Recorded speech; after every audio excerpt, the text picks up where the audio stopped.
In today's video, I'm going to teach you what are database and objects in Salesforce. By the end, you'll understand how Salesforce stores data, how objects, records, and fields relate to each other, and you'll create a simple auto number field on the account object to see it in action.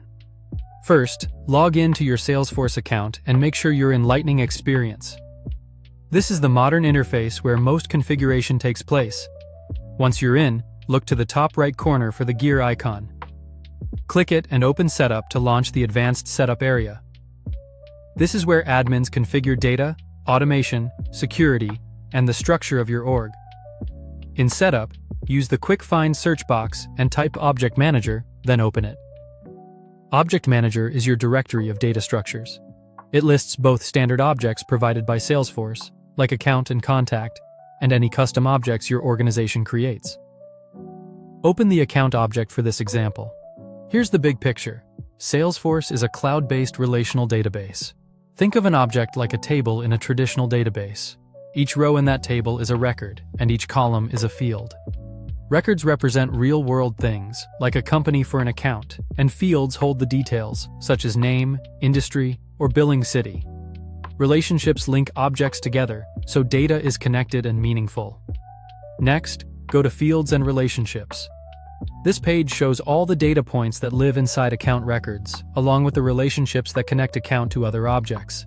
In short, Salesforce stores records inside objects, fields inside records, and uses relationships to tie objects together.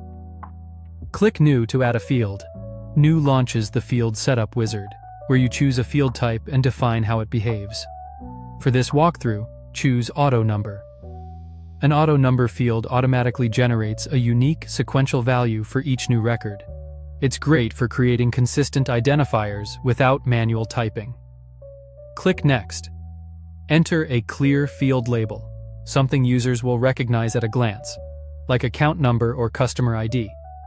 The label is what appears on the page layout and in reports. Enter the starting number to control where the sequence begins. Salesforce will increment this value for every new account created after the field is added. Click Next to accept the defaults and continue, then click Save. Your new field is now part of the account object.